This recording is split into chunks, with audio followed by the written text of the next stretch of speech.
Terus aku itu kayak ngelihat sesuatu di depan. Ini ada jalan yang menurun dan kanan kiri ini seperti kayak tebing gitu kan, yang ukuran segini gitu.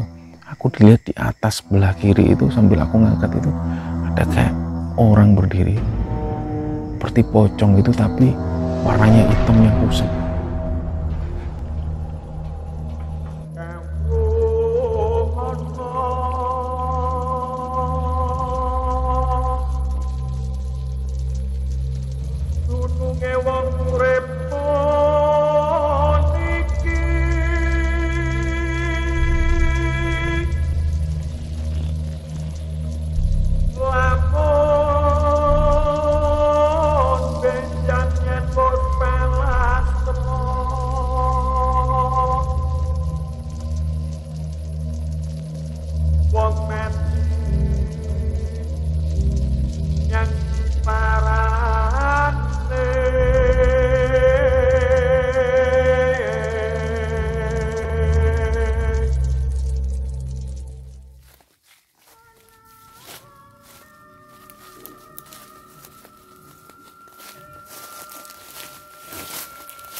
Kita masih ada di Magetan, tepatnya di lereng Gunung Lawu, dan di belakang penginapan kita ini ada hutan kecil semacam ini, ada ditumbuhi pohon-pohon bambu yang menjulang gitu kan. Jadi kami ambil posisi di sini, dan hari ini, malam ini sudah menunjukkan jam 12:30 dini hari, dan kebetulan di desa bawah sini sedang digelar pertunjukan wayang, jadi masih terdengar suara-suara pertunjukan wayang di situ.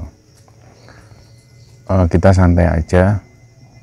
Kenapa aku pengen menceritakan tentang hal ini, tentang pendakianku di Semeru di tahun 2015? Karena sebelum-sebelumnya, kalau teman-teman ingat, aku pernah bilang kalau sewaktu mendaki ke Semeru itu nggak ada pengalaman ganjil atau gaib gitu ya, karena memang ini menyangkut hubungannya dengan teman-teman sependakian waktu itu yang memang belum ada izin dari mereka. Tapi sekitar seminggu yang lalu beberapa teman sudah ngasih kabar ke aku kalau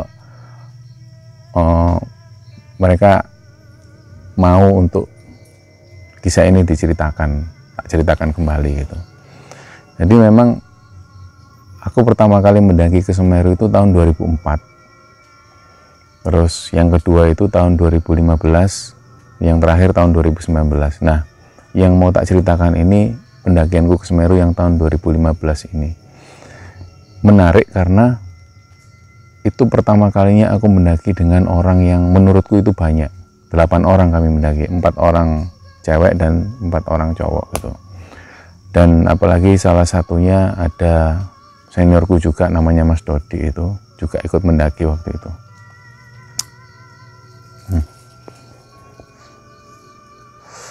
Yang masih tak ingat itu ketika tahun 2015 itu Mas Dodi ngajak aku untuk naik ke Semeru.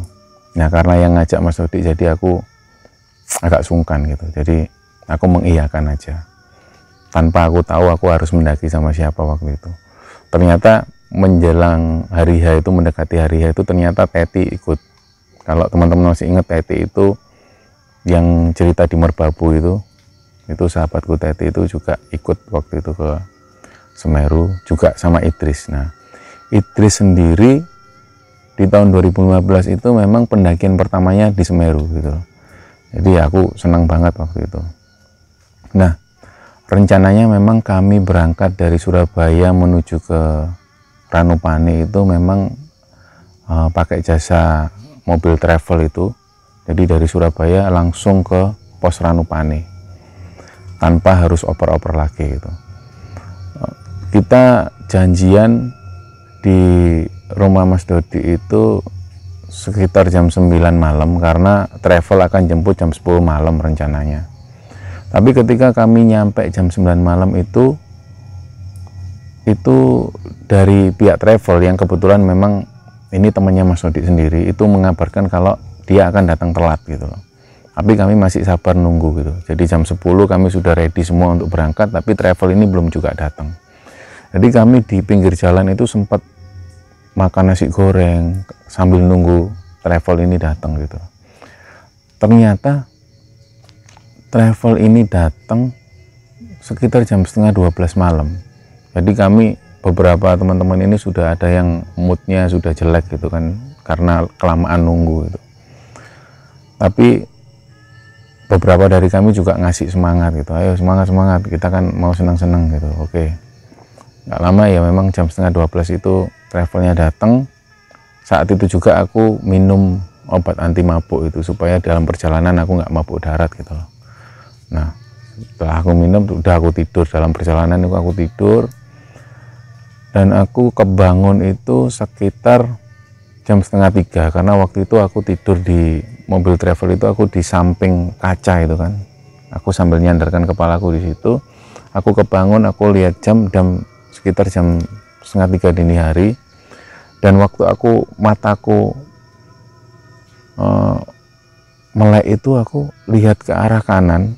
Jadi sambil mobil ini jalan lihat ke arah kanan, ini kan kita nyampe di daerah Senduro yang mau ke Ranupane itu. Dari situ masih sudah masuk hutan-hutan gitu. Aku lihat itu di pinggir jalan, tepatnya itu aku lihat ibu-ibu sama anak kecil ada di pinggir jalan. Jadi aku cuma lihat sekilas gitu aja. Tapi karena rasa ngantukku yang karena pengaruh obat itu, jadi aku nggak seberapa fokus gitu. Tak coba abaikan gitu. Nah, perjalanan itu sampai kita di sebuah masjid di daerah Senduro itu sambil nunggu subuh waktu itu. Nah, ketika subuh kami sholat di situ. Setelah subuh kami lanjut perjalanan lagi dan sampai di Ranupane itu jam setengah 6 pagi gitu. Jam setengah 6 pagi kami lihat pos perizinan masih tutup kan. Jadi kami putuskan untuk sarapan dulu di warung dekat situ. Setelah sarapan kami kemudian lihat ke pos perizinan untuk ngurusi maksi dan lain-lain. Kemudian di situ ada semacam briefing gitu ya, jam 8-an kalau nggak salah itu ada briefing yang di ruangan bawah itu ada semacam briefing gitu.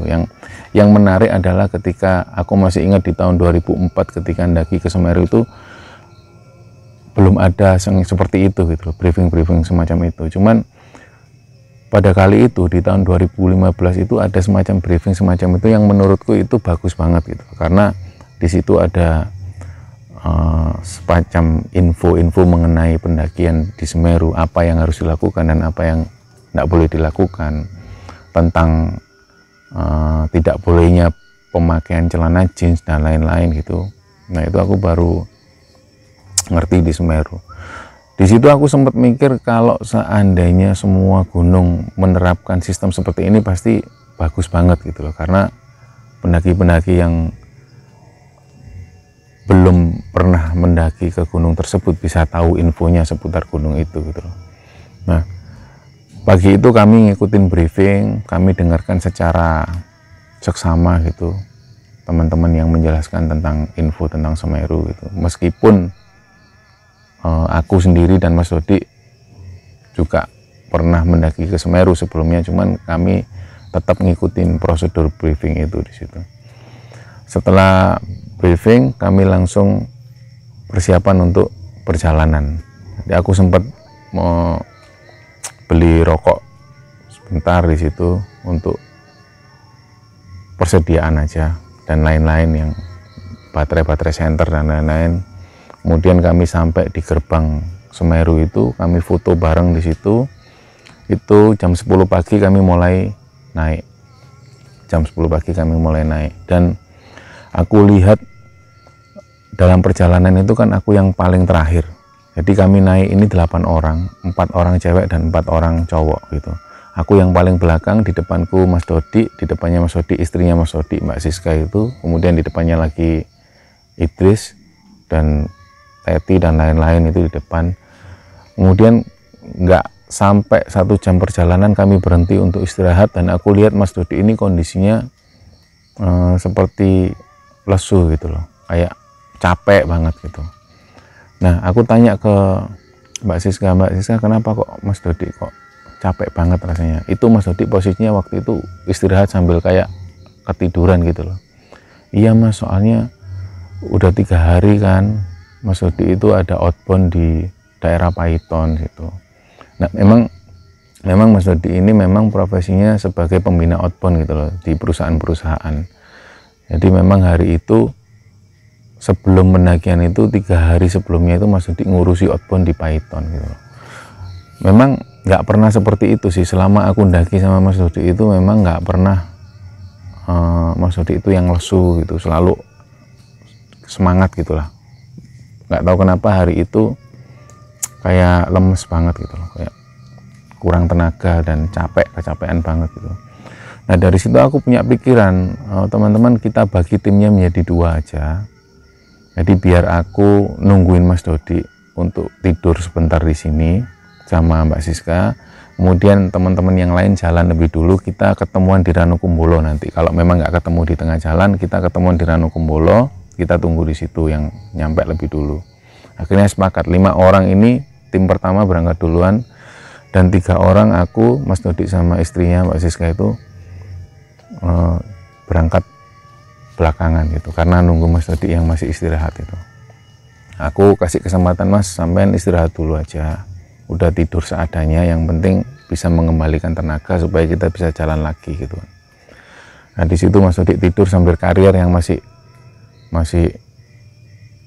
nancep gitu loh. Jadi dia tidur seperti ini, terus aku nungguin sama Mbak Siska. Aku ngobrol-ngobrol tentang apa ini, di mana kemarin, terus outboundnya gimana, rame atau enggak, ngobrol-ngobrol seputar itulah.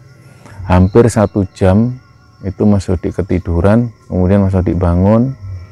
Gimana Mas, udah enakan? Udah Mas, ayo jalan lagi yuk. Nah, ya wis lah, jalan lagi kita. Selama perjalanan itu memang arus lalu lintasnya pendaki ini rame banget gitu loh, karena memang itu bertepatan dengan hari libur gitu. Jadi pendaki ini sering kali kami ketemu pendaki yang rame banget Semeru waktu itu. Nah, tapi tim kami yang pertama itu memang sudah berangkat lebih dulu, jadi memang kita nggak pernah ketemu gitu loh, nggak pernah ketemu dalam perjalanan itu. Sampailah kita di sebuah jembatan itu di situ aku putuskan untuk istirahat lagi, Mas, kita istirahat lagi, Mas. Jadi tak buatin kopi dulu gitu.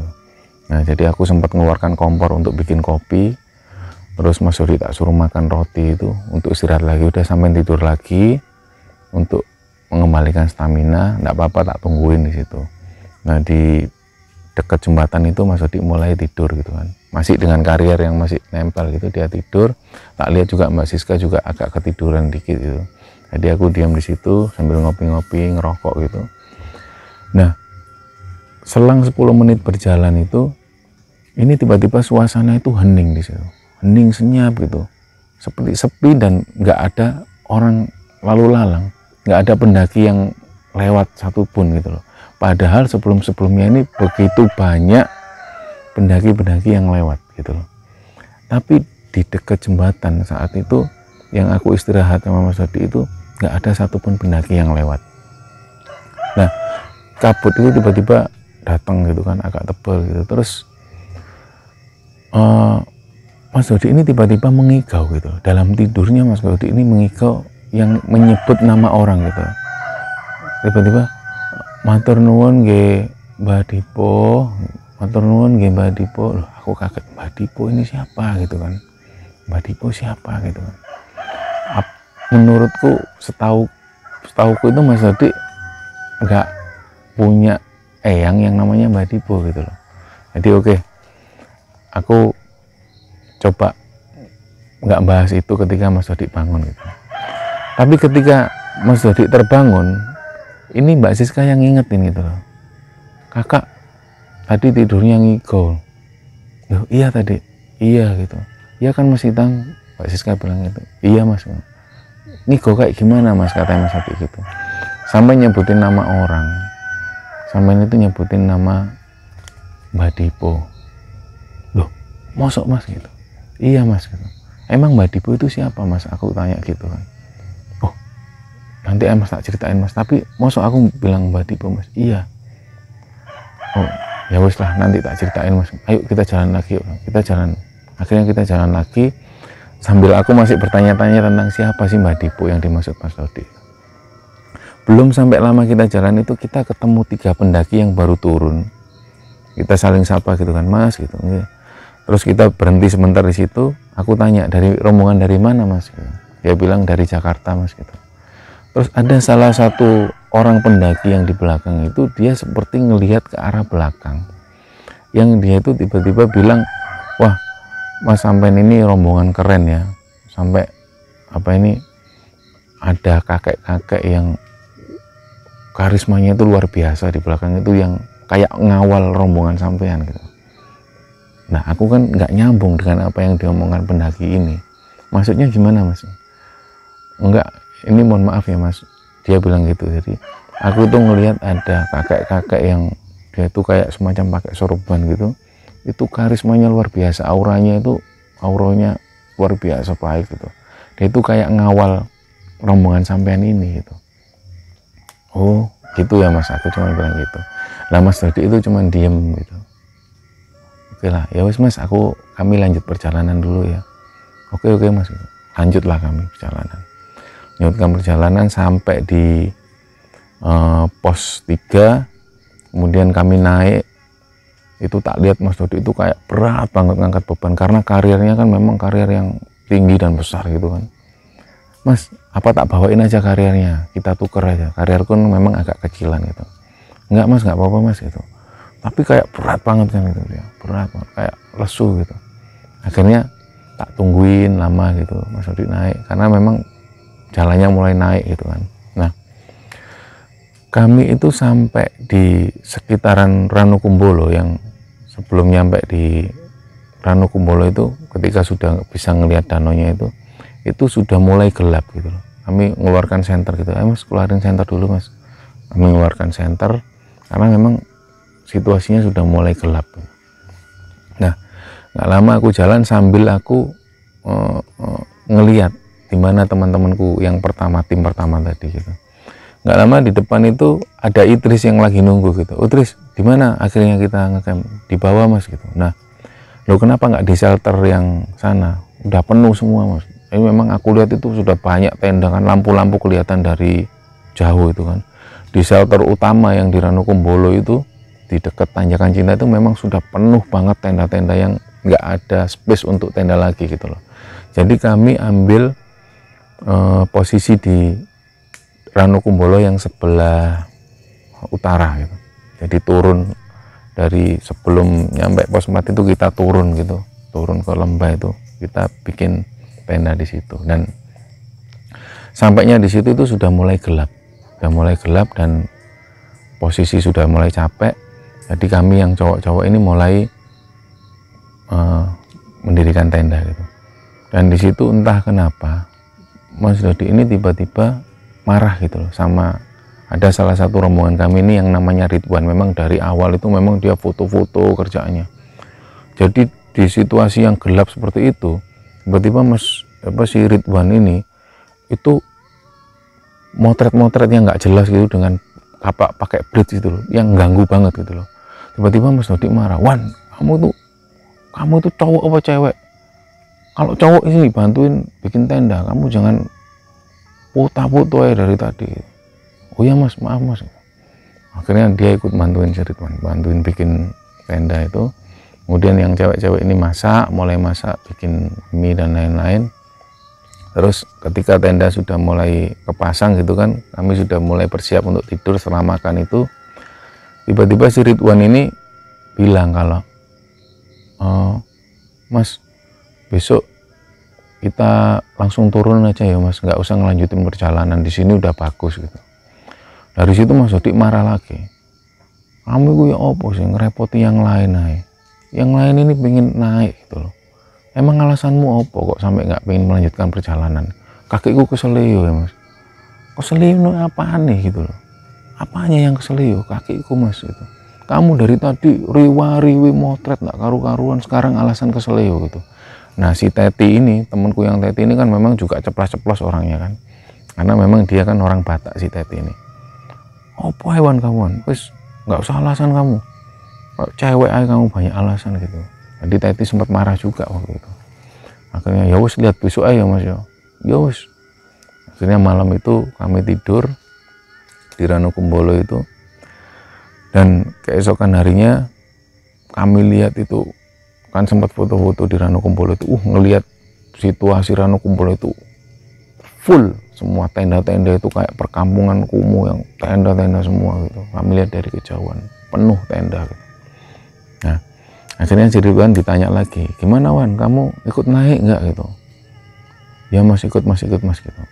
Nah memang dari awal ini si Ridwan ini kayak nggak niat daki gitu, yang dia kalau ketemu pendaki lain gitu dia mesti ngoda-ngoda gitu, cewek gitu, kayak kampungan banget gitu loh si Ridwan ini. Jadi memang kami berpikiran kalau si Ridwan ini cuma cari alasan gitu loh supaya turun, yang alasan kaki keselio dan lain-lain.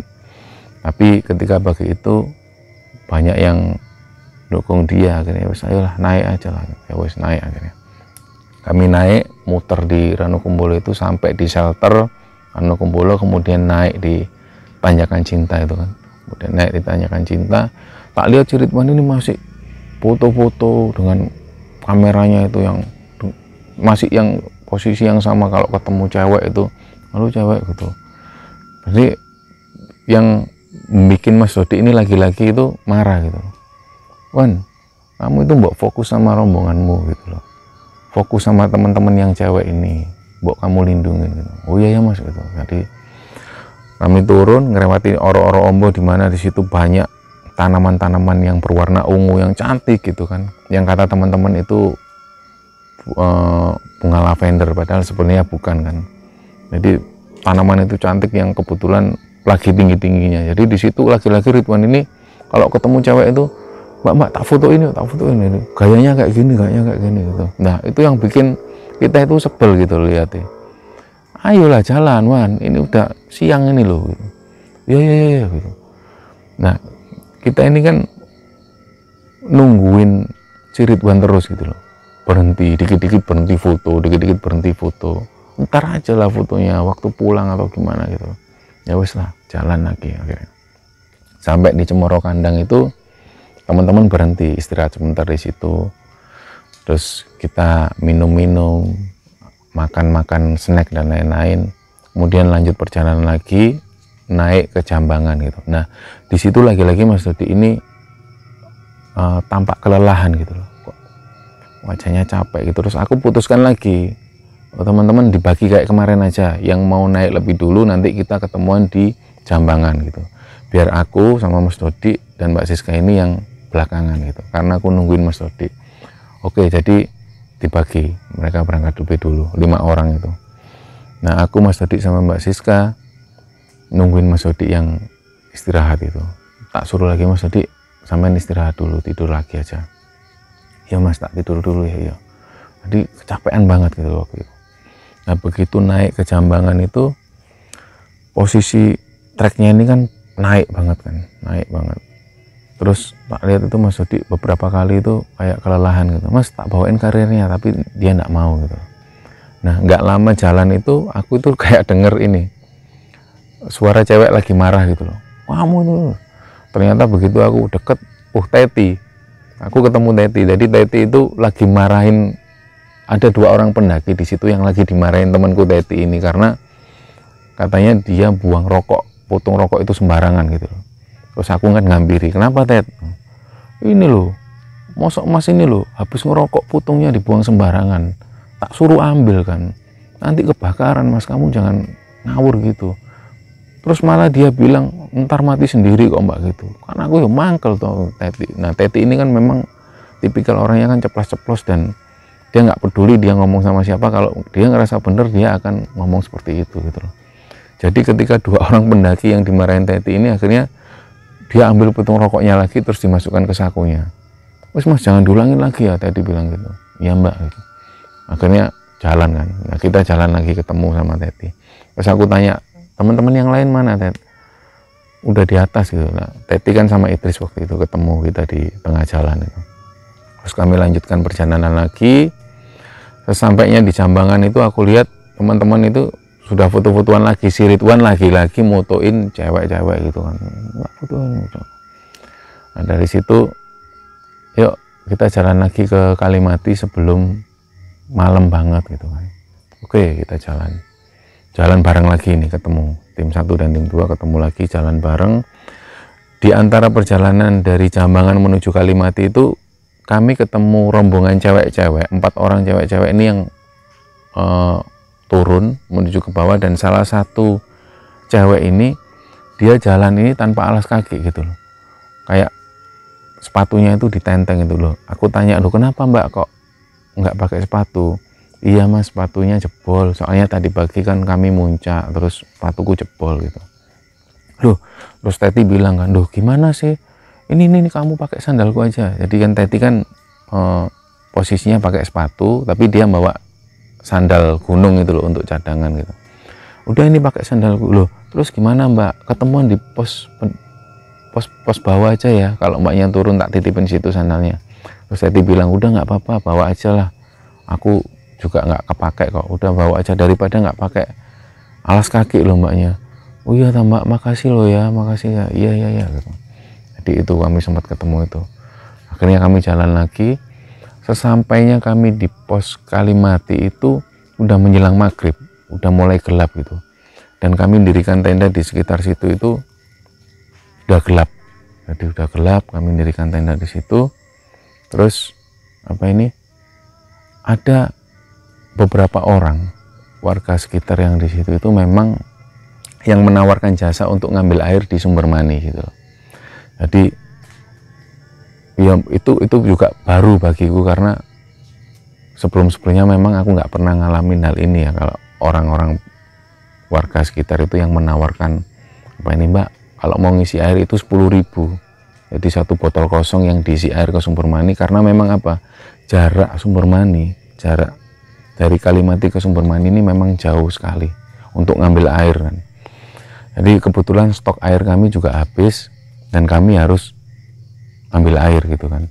Tapi ngelihat harga yang ditawarkan 10.000 itu, apalagi kami rombongan 8 orang, kayaknya nggak mungkin. Nah kami itu bawa satu jerigen yang bisa dilipat itu, ukurannya 20 liter itu. Karena ini sudah malam dan perjalanan ke sumber mani untuk ngambil air ini juga melalui hutan yang gelap itu kan, aku sempat mikir ini ambil air atau nitip jasa orang-orang ini ya gitu. Terus aku mikir, aku ngajak si Idris waktu itu, Idris kamu mau nggak tak ajak ngambil air ke sumber mani? Oh iya mas, nggak apa-apa mas, bener tak? Tapi perjalanannya jauh loh Idris, hampir 1 jaman loh kita jalan, terus nanti baliknya juga hampir 1 jam loh. Nggak apa-apa mas, nggak apa-apa ya wis. Akhirnya aku pamit ke teman-teman, aku tak ambil air ke sumber mani, kalian prepare aja untuk persiapan apa yang mau dimasak gitu loh. Ngandalkan sisa-sisa air yang dari Ranu Kumbolo itu. Akhirnya oke, aku turun sama itu udah gelap banget. Kami bawa senter 2 waktu itu, terus aku juga pakai headlamp. Kami mulai masuk ke hutan itu, dan beberapa kali memang sempat ketemu dengan orang-orang warga sekitar yang ambil air itu. Terus orang ini bilang, sempat ketemu, mas sampean mau kemana, ambil air ke sumber mani? Iya pak, aku bilang gitu kan. Terus mas ini kan udah malam, sampean apa tahu jalannya menuju ke sumber mani? Oh tahu kok pak, Tapi memang siang hari, kapan hari itu yang tahun 2004 itu aku sempat ke Sumber Mani ambil air, tapi posisinya siang hari gitu loh. Ini kan malam hari gitu. Gini Mas, kalau misalnya Masnya ada apa-apa itu nanti mendingan Masnya balik aja daripada nanti nyasar, karena ini hutan yang masuk-masuk gitu. Oh iya Pak gitu. Nah, kami lanjutkan perjalanan. Sepanjang perjalanan menuju ke Sumber Mani ini kan pohon yang tinggi-tinggi yang ketutup gitu, jadi benar-benar gelap banget gitu. Dan senter yang kami bawa ini memang hanya menjangkau sekitar berapa meter, nggak sampai jauh gitu. Jadi memang kami harus hati-hati gitu. Nah, sesampainya di Sumber Mani, ketika jalan yang lama itu, kami nyampe di Sumber Mani itu ada beberapa pendaki juga yang ngambil air di situ.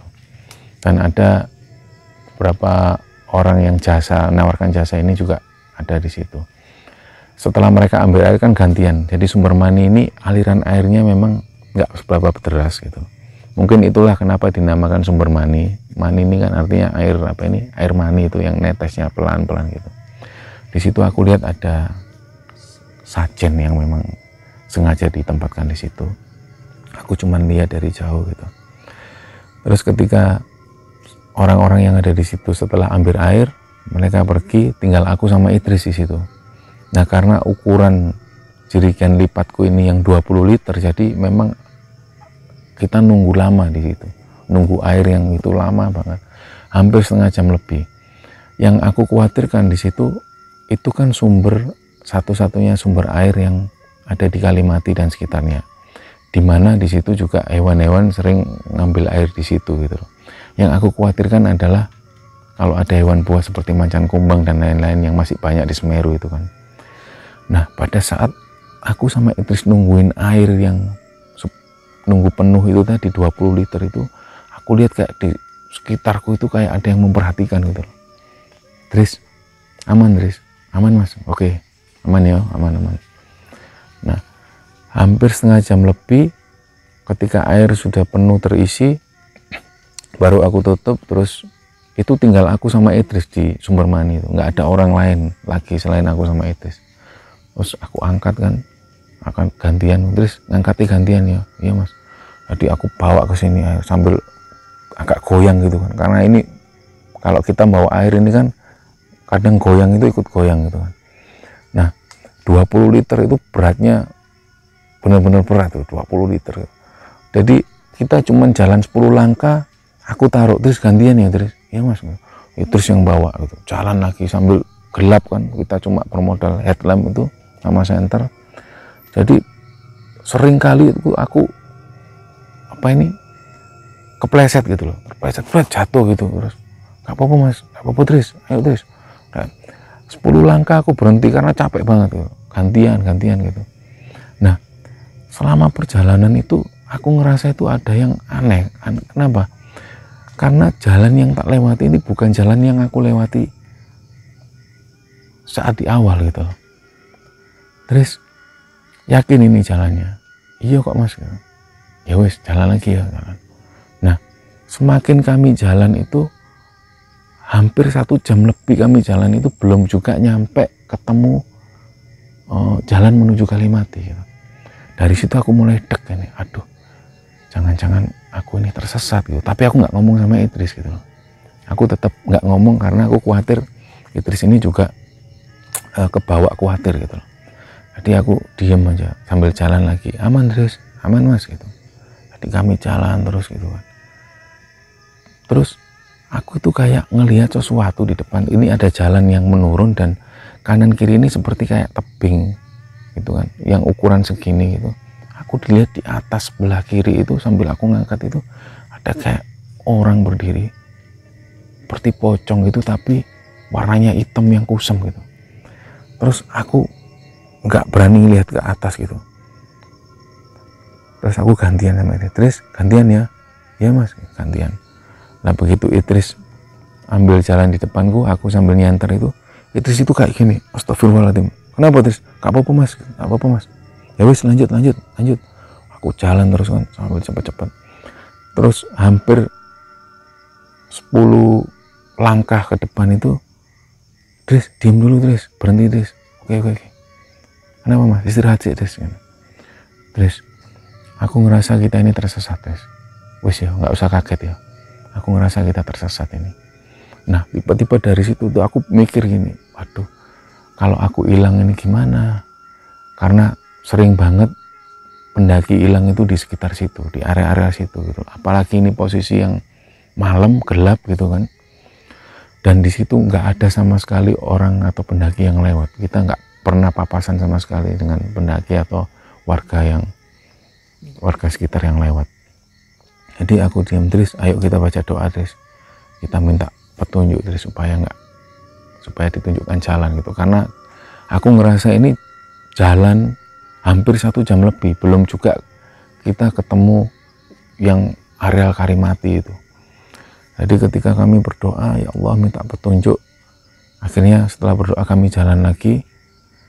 Jadi masih belum juga nemu jalan yang besar itu gitu loh. Kami jalan, aku sambil pikiranku gini, ya Allah, jangan-jangan aku tersesat ini, jangan-jangan aku kesasar ini ya Allah. Tapi aku tetap optimis bahwa aku harus nemu jalan ini. Bismillah, aku nemu jalan gitu. Jalan gitu, aku lihat itu sini udah mulai lemes gitu kan. Tris, aman Mas. Ya wis, ayo jalan lagi. Sambil membawa air yang beratnya 20 liter itu, kami jalan terus. Alhamdulillah ada kayak orang senter, bawa senter dari jauh itu kayak goyang-goyang itu kan, kalau orang jalan bawa senter kan goyang-goyang. Tris, ada orang, Tris. Kita tunggu dulu ya. Lihat jauhan. Jalan. Tunggu lama. Kok semakin nggak kelihatan. Dan orang yang bawa senter tadi ternyata nggak ada gitu. Kok nggak ada, Tris? Bukan orang itu, Tris. Ya wis Mas, jalan lagi kamu. Jalan lagi. Nggak lama itu ada kayak semacam senter lagi, kayak orang bawa senter itu. Tris, ada orang, Tris. Mas, aku teriak gitu karena aku ngerasa aku ini nyasar gitu loh. Aku nyasar ini pasti. Dan daripada aku panik yang terlalu berlebihan, aku manggil itu, Mas, halo Mas. Nah, senter kayak cahaya senter ini yang ketutup semak-semak dan pohon-pohon itu kayak kelihatan, kadang nggak kelihatan. Tiba-tiba nggak kelihatan, hilang gitu. Waduh. Tris, aman. Bismillah ya, Tris, jalan terus ya, jalan Mas. Jalan lagi kamu. Jalan lagi. Dan aku terus dikir kan, ya Allah, istighfar terus, astagfirullahaladzim. Akhirnya kami sampai di jalan yang awal kami tadi menuju ke Sumber Mani itu, kami ketemu. Tris, ini Tris jalannya, Tris. Iya Mas. Tadi seneng kami. Kalian keluar, wis ketemu Kalimati, ada teman pendaki yang bikin tenda di situ kan. Seneng kan kita. Ya Allah. Tapi tenda kami masih ada di area sebelah sana. Kami jalan gitu kan. Nah, mendekati tenda kami itu, aku lihat Mas Dodi itu berdiri, terus teman-teman yang lain kayak Tet itu berdiri kayak panik gitu kan. Duh, itu Mas. Teti kayak nunjuk kami gitu. Tet, kalian nggak apa-apa ta? Nggak apa-apa Tet, alhamdulillah Tet. Ya Allah, lama sekali loh kalian itu, hampir 3 jam loh Rek. Iya Tet, tadi hampir nyasar Tet. Ya Allah, wes ayo makan dulu gitu. Jadi ternyata selama aku sama Idris pergi ke Sumber Mani ambil air itu, teman-teman ini khawatir semua karena hampir 3 jam itu kami belum juga kembali gitu loh. Dan ternyata Mas Dodi ini sudah punya inisiatif untuk melaporkan kami, khawatir kami ini tersesat di tengah hutan itu. Jadi Mas Dodi ini sudah punya inisiatif untuk melaporkan kami bahwa kami ini belum juga balik ke tenda gitu loh. Dan untungnya kami sudah balik gitu loh. Alhamdulillah Mas, jadi kami di tenda itu cerita-cerita. Ya Allah Mas, tadi hampir aja nyasar Mas, aku sampai sama Idris itu panik yang berlebihan dan hampir putus asa waktu itu. Alhamdulillah berkat pertolongan Allah kami sampai lagi di sini gitu. Ya Mas, wis istirahat aja Mas gitu. Nah, malam itu kami ada diskusi kecil, ini gimana, siapa yang mau muncak gitu kan. Karena di tahun 2004 itu aku sempat muncak ke Semeru, dan Mas Dodi dan lain-lain itu juga pernah muncak ke Semeru, dan aku memutuskan hari itu aku nggak pengen muncak ke Semeru gitu. Karena melihat kondisiku yang setelah capek ambil air di Sumber Mani, terus kondisi yang fisikku yang capek, aku takut nanti asmaku kambuh ketika di tengah-tengah perjalanan gitu. Aku putuskan aku nggak ikut Mas gitu. Mas Dodi juga memutuskan nggak ikut karena kondisi fisiknya yang lemah, dan beberapa teman yang lainnya juga memutuskan nggak ikut, tapi cuman Idris yang pengen muncak gitu loh. Nah ketika Idris pengen muncak, aku tanya, Idris, kalau kamu tak barengkan dengan pendaki lain gimana? Nggak apa-apa mas gitu. Oke, tak carikan dulu ya. Jadi aku tanya ke teman-teman pendaki yang di sekitar situ, ada rombongan dari Bandung waktu itu. Aku tanya, mas, masnya ini mau muncak malam ini? Iya mas gitu. Jam berapa rencananya berangkat? Sekitar jam 11 mas kita muncak. Oke mas, kalau sekitar jam 1 gimana? Aku bilang gitu. Ya nggak apa-apa sih mas, emangnya masnya mau bareng? Iya, ini ada temanku yang mau bareng, cuma 1 orang. Oh iya, akhirnya Idris tak kenalin tuh sama teman-teman. Kita kenalan sama teman-teman dari Bandung itu. Mereka sepakat untuk berangkat sekitar jam 1 dini hari gitu. Cuman jam 11 ini sudah persiapan, prepare masak-masak dan lain-lain, supaya jam 1 tepat itu bisa langsung naik ke puncak gitu kan. Nah itu tak suruh istirahat bentar, meskipun sebentar, Des, kamu istirahat dulu biar nanti bisa fit badanmu, terus kamu bisa muncak bareng teman-teman dari Bandung itu, aku bilang gitu. Akhirnya Idris istirahat, aku tetap terjaga sama Mas Dodi, ngobrol di depan tenda itu. Di sela-sela obrolan ketika suasana mulai sepi di Kalimati itu aku ngobrol sama Mas Dodi, Mas, apa itu, sampean kemarin itu ngigau itu nyebutkan nama Mbak Dipo itu, sebenarnya Mbak Dipo itu sopo mas? Akhirnya Mas Dodi cerita, Mas, Mbak Dipo itu sebenarnya kuncennya Semeru, kuncennya Gunung Semeru, dan tapi beliau sudah meninggal di tahun 2005 gitu. Beliau ini memang terkenal dalam tanda kutip sakti. Memang beliau ini seringkali bisa membaca tanda-tanda, misalnya ada pendaki yang hilang, itu beliau itu punya firasat di mana pendaki ini hilang gitu. Atau ketika ada pendaki yang jatuh ke jurang Blank 75 yang kita kenal, sering pendaki jatuh di situ, itu seringkali Mbak Dipo ini punya firasat untuk itu. Oh gitu loh mas. Iya mas, dan aku kemarin itu aku ngimpi Mbak Dipo itu datang ke mimpiku tuh, dia bilang, Le, wis ayo rapopo, nek arep munggah tak kancani. Itu dia beliau mengenalkan dirinya sebagai Mbak Dipo, orangnya kakek-kakek tapi berkarisma banget gitu. Mas Dodi bilang gitu. Oh gitu ya mas, ya wis, alhamdulillah ya mas, mimpinya bagus, aku bilang gitu. Iya mas. Dan ada kemarin itu yang pendaki dari Jakarta yang bilang kalau kita itu dikawal oleh kakek-kakek itu mas, mungkin itu Mbak Dipo. Iya mungkin mas, wow alam gitu. Ya wis mas gitu. Terus malam itu tak lihat udah jam setengah 12, aku coba bangunin Idris, bangun Idris, ayo persiapan Idris, mau ke puncak gitu. Iya mas gitu. Jadi tak masakin untuk Idris untuk supaya dia makan lebih dulu sebelum naik ke puncak itu. Sekitar jam setengah 12 itu tak lihat rombongan pendaki dari Bandung ini juga sudah mulai bangun, udah mulai masak-masak makan. Sekitar jam setengah 1 mereka persiapan gitu, berdiri di situ berdoa. Terus aku ngomong, Idris siap-siap Idris. Nah, Idris tak lihat situ berdoa, terus aku bilang ke Idris, aku meskipun nggak bisa ke puncak di tahun ini, ke Semeru tahun ini, aku titip sepatuku kamu pakai supaya sepatuku sempat nyampe di puncak, aku bilang gitu. Oh ya mas, siap. Jadi Idris pakai sepatuku, dan tak lihat Idris mulai berdoa sama pendaki dari Bandung itu. Ketika mulai berdoa, mereka pamit, aku berangkat dulu ya mas. Oke, hati-hati ya. Itu sekitar jam setengah 1 mereka berangkat naik menuju ke puncak Mameru. Terus setelah Idris berangkat itu sekitar jam 1-an, aku sama Mas Dodi mulai istirahat, aku tidur. Subuh hari aku bangun, kami persiapan sholat subuh. Setelah itu kami jalan-jalan di sekitar area Kalimati. Di situ kami foto-foto dengan background Mameru yang gagah itu. Kami foto-foto di situ. Terus setelah foto-foto sambil nunggu Idris yang di puncak itu, kita ngopi-ngopi di situ. Dan nggak lama itu ada bapak-bapak dengan penampilan yang putih-putih itu, seperti pakaian adatnya orang Tengger itu. Beliau pakai sorok ikat kepala gitu. Beliau datang dari jauh itu menghampiri tenda kami gitu loh. Nuwun sewu mas, tak gabung mriki yo. Oh nggih pak, monggo pak gitu. Aku bilang gitu. Jadi beliaunya pingin ngopi sama kita. Pak tak buatin kopi ya pak.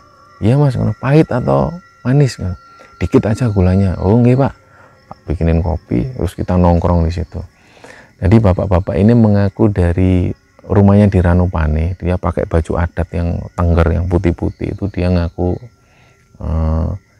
apa ini ya orang pinter lah di suku Tengger itu, dia bilang gitu. Loh, yang aku heran itu kenapa kok bapak-bapak ini kok kepingin nongkrong sama kita, sama kami gitu loh. Jadi lah karena aku ini seneng ngobrol gitu, aku ajak ngobrol orang ini. Jenengan tinggal di mana, Pak? Saya tinggal di Ranupane. Gitu. Ya saya kesini ini jalan-jalan ya sekalian jualan kecil-kecilan lah Mas. Jadi beliau ini bawa rokok gitu kan untuk dijual gitu. Cuman herannya itu aku itu malah disuruh ngambil rokoknya gitu loh. Udah rokok aja enggak apa-apa. Enggak Pak, rokok saya bukan ini gitu. Oh enggak apa-apa, wes ayo dirokok aja gitu. Akhirnya untuk menghormati aku ngerokok lah. Nah kami aku cerita-cerita sama bapak ini yang dari Tengger itu, cerita-cerita tentang sejarah Gunung Semeru, dan kalau ada orang hilang itu gimana, adatnya mereka seperti apa.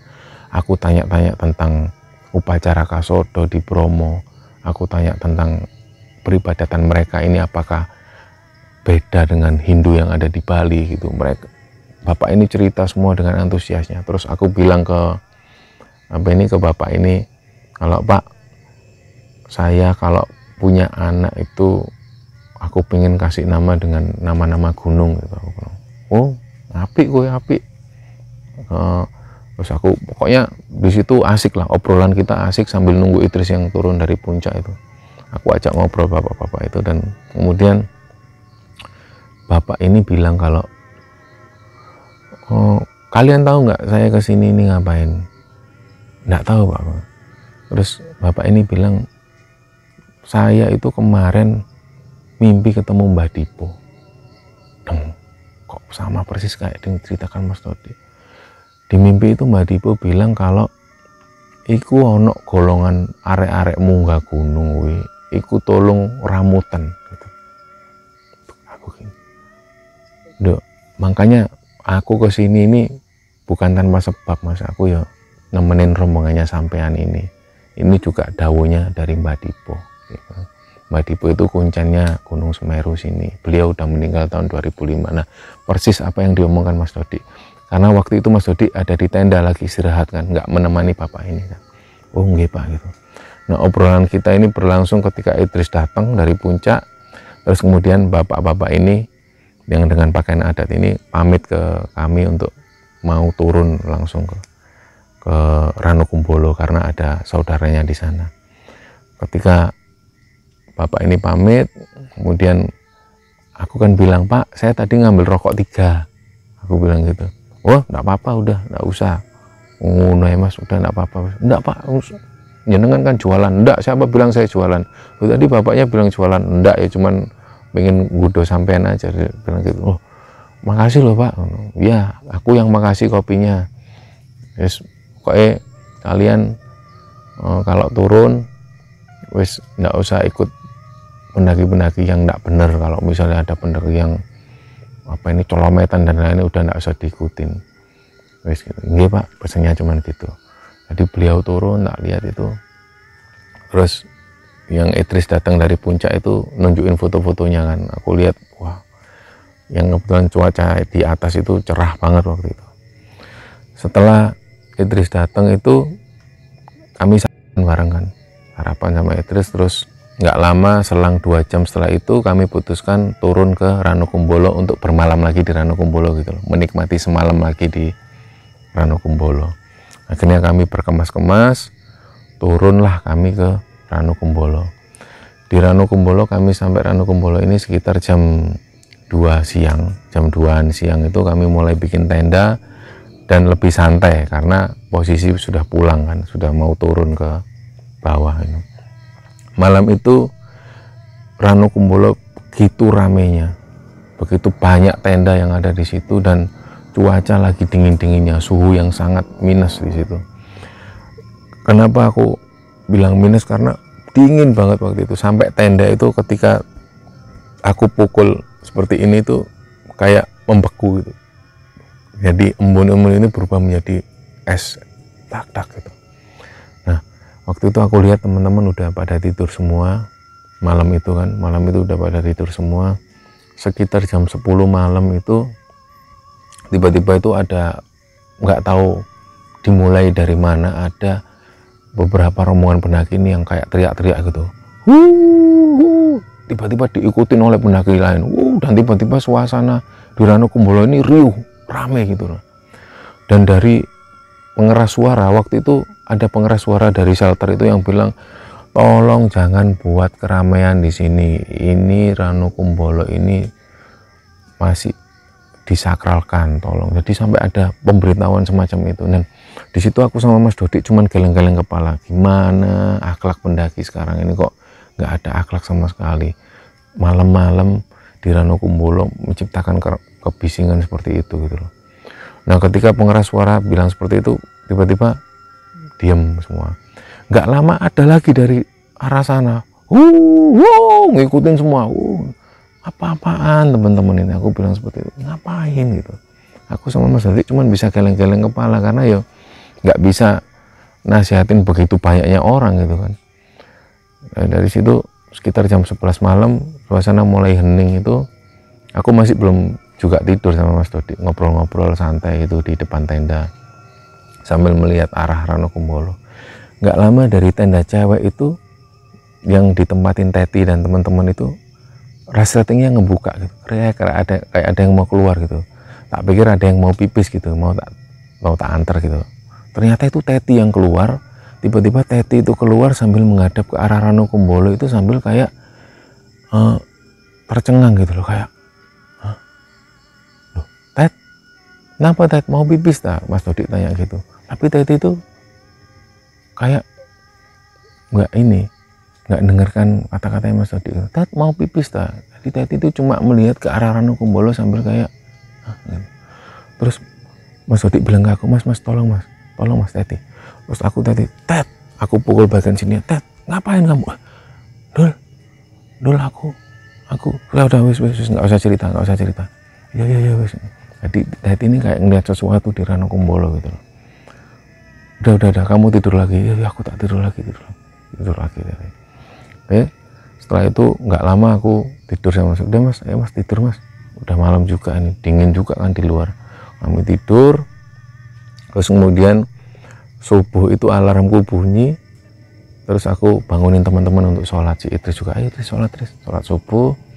Setelah sholat subuh itu kami bikin sarapan dan menikmatin pemandangan yang di Ranukumbolo. Kami sempat foto-foto yang, karena sebelumnya kami ngecamp di Ranukumbolo yang di arah sebelah utara itu. Hari itu kami ngecamp di shelter di mana tepat berada di sunrise yang keluar itu. Jadi kami foto-foto santai gitu. Sekitar sampai jam 9 pagi kami baru memutuskan untuk turun ke pos bawah di Ranupane itu. Jadi kami turun, memutuskan pulang pelan-pelan itu, dan jalan menuju ke Ranupane, jalan-jalan perjalanan itu rame pendaki gitu. Jadi kami itu sampai mengalami kemacetan di gunung di hari itu.